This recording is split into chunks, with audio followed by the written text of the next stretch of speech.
नमस्कार सभी को, अजय शर्मा, मैं अध्यापक आपका स्वागत करता हूं। वीडियो को 1% भी स्किप मत करना, सबसे इंपॉर्टेंट बता रहा हूं। मेरा वीडियो है जो रेट वाले बाबा है उनके लिए नहीं है, जो बंदे डेडिकेटेड होकर तैयारी कर रहे हैं पिछले कई सालों से, जो अपने एक तरीके से पढ़ रहे हैं, सिस्टमेटिक पढ़ रहे हैं। छोटी मोटी गलतियों से है जो उनका सिलेक्शन रुक गया, या फिर जो बच्चे नए फ्रेशर है जिनके पहली बार ही है जो एग्ज़ाम है, उनके लिए मेरा ये वीडियो है। जो बाबा है उनके लिए नहीं है। 1% भी स्किप मत करना, इसको बहुत ही काम की चीज़ बता रहा हूँ, ध्यान से देख लो। सबसे मेन चीज है नेगेटिव मार्किंग को लेकर के क्या चल रहा है। पोस्ट है कम, सब सोच रहे कट ऑफ जाएगी ऊपर, कट ऑफ जाएगी ऊपर। कुछ भी हो सकता है, कट ऑफ आप डिसाइड नहीं कर सकते कितनी जाएगी। पोस्ट का कोई मतलब नहीं है। आरएस के अंदर कितनी सी पोस्ट होती है, जब भी बेहतर कट ऑफ गई है। पिछली बार 100 गई थी, लेकिन नेगेटिव मार्किंग के चलते चलते लोगों ने सोचा 100 है तो अब की बार 110 जाएगी, 100% बच्चे पढ़ने लग गए। उस चक्कर में है, जो 100 के चक्कर में है, जो इतने सारे अटेम्प्ट कर दिए 150 में से 140-40%, तो सबके है नेगेटिव कट कट के बेहतर कट ऑफ आ गई। सुपड़ा साफ हो गया। ऐसा सुपड़ा साफ आपके नहीं होना चाहिए, ध्यान रखना। आपके नहीं हो, इसीलिए मैं तरीका बता रहा हूँ। नेगेटिव के अंदर एक तो ये कभी मत लेना। दूसरा जो ट्रेंड चल रहा है कि प्रायिकता वाला, कि 4 क्वेश्चन करो आप, जिसमें से एक तो 100% सही निकलेगा, ऐसा कोई जरूरी नहीं है।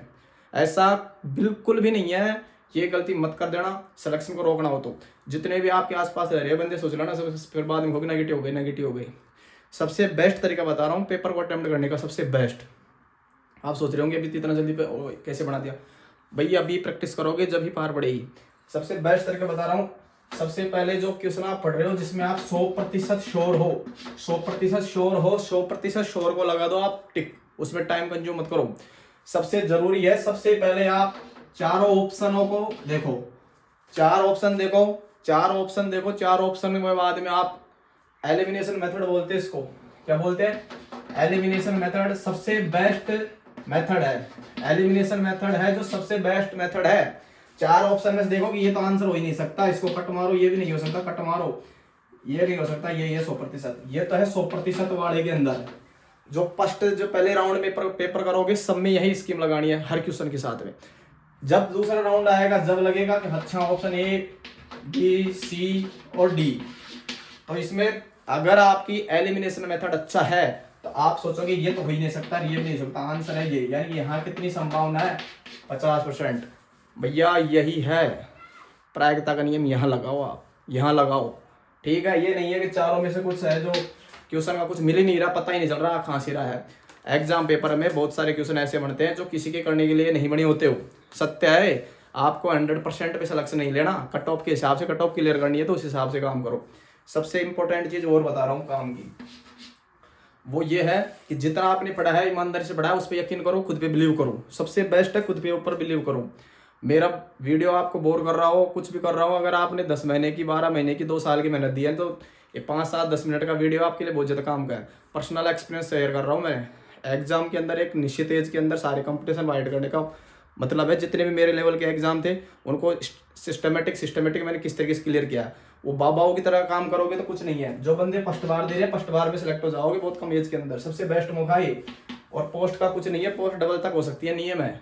अधीनस्थ बोर्ड के अंदर जो पोस्ट है वो डबल तक की जा सकती है। सरकार ने संशोधन किया है इसमें, तो पोस्ट तो भी बढ़ेगी, पूरा पॉलिटिकल सिस्टम चलेगा। उसका आप डिसाइड मत करो क्या रहेगा क्या रहेगा। कट ऑफ वट ऑफ को कुछ नहीं है। आपकी तैयारी बढ़िया है तो सब कुछ बढ़िया है।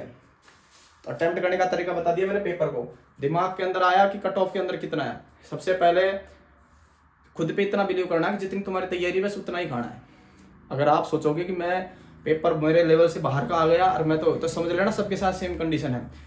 एक और चीज़ बता रहा हूँ, अधीनस्थ बोर्ड के जितने भी ज़्यादातर पेपर हो रखे हैं पिछले ट्रेंड्स के, 1-2 एग्जाम के छोड़ दो, बाकी सब में है वो डेप्थ में कम पूछ रहा है, सरफेस में ज़्यादा। और आपके जो सिलेबस है ना, सिलेबस है जो इतना बड़ा कर रखा है, डेप्थ में कर रखा है कि उसको आप, अगर वो बंदा सरफेस से पूछेगा ना तब भी बहुत बड़ा पड़ता है। तो सरफेस वाली चीज़ कुछ भी मिस मत करना। दूसरा है डाटा वाली चीज़। डाटा वाली चीज़ कुछ भी मत छोड़ देना। सिलेबस के जिस पार्ट में, चाहे ज्योग्राफी के अंदर हो जाए किसी में, ज्योग्राफी के अंदर डाटा वाले का मैं ऐसे पूछ रहा हूँ जैसे कम से कम अगर वो मिलान वाले क्वेश्चन या फिर मैच कराने वाले इतने क्वेश्चन वो वाले हो, या फिर मल्टी ऑप्शनल क्वेश्चन आ जाता है, तो उसके अंदर ये डाटा वाले ही क्वेश्चन ज़्यादा फंसाते हैं। ध्यान रखना। डाटा का मतलब ये होता है जैसे कि आपके अभ्यारण्य है, ठीक है, तो अभ्यारण्य की लिस्ट होनी चाहिए। अभ्यारण्य तो यहाँ है, इसकी ये है, ये डाटा है, मतलब जो लिस्ट वाला डाटा है। बुक्स है आपकी, बुक्स, ये बुक्स है तो इसका ये राइटर है, ये जो पूरा है ये डाटा है, ठीक है। ये मेला है तो ये मेला यहाँ लगता है, ये मेला है ये यहाँ लगता है, या फिर सिक्वेंस 4 मेड़ दे दिए, इनको सिक्वेंस से जमाओ, जनवरी से फरवरी तक जमा लेगा, या फिर अपने जो हिंदी वाले महीने हैं उसके अनुसार जमा लेगा। तो ये डाटा वाले जो चैप्टर है ना, वो सिलेबस का पूरे सिलेबस को टच करके पेपर बनता है। आप कहीं ज्योग्राफी के भरोसे बैठे हो, मेरी ज्योग्राफी अच्छी है, चलो ठीक है इससे निकल जाएगा, कुछ नहीं होगा। उस जो जीके वाला पोर्सन है 80-90 नंबर वाला, उसके अंदर भी पोर्सन बांट रखे हैं, तो राजस्थानी भाषा वाला छोड़ मत देना, उसमें से 3-4 क्वेश्चन टपक जाएंगे, कुछ नहीं है, साफ हो जाओगे। ठीक है, करंट वाले को हल्का में ले लेना, करंट के लिए मैंने डाल रखी है एक वीडियो, अच्छे से देख लेना, कम से कम वो तो करके ही जाना, कम से कम वो करके जाना। मेरा यूट्यूब चैनल है, फिलहाल है, नया है, शुरू किया है, ऑनलाइन है, आप जैसे भाइयों को सपोर्ट करने के लिए जितना मुझे आता है मैं उतना है मैं करने का प्रयास कर रहा हूँ। तो आप ये यकीन मान रही, मेरा पर्सनल एक्सपीरियंस है, आप खुद भी फील कर रहे होंगे, बात बिल्कुल सही है, बात मेरी सही लग रही है तो सब्सक्राइब कर देना, और कमेंट बॉक्स में कर देना, कुछ भी चीज़ें आपको पूछनी हो तो मैं उसका रिप्लाई ज़रूर करूँगा। बहुत बहुत धन्यवाद। जय हिंद, जय भारत।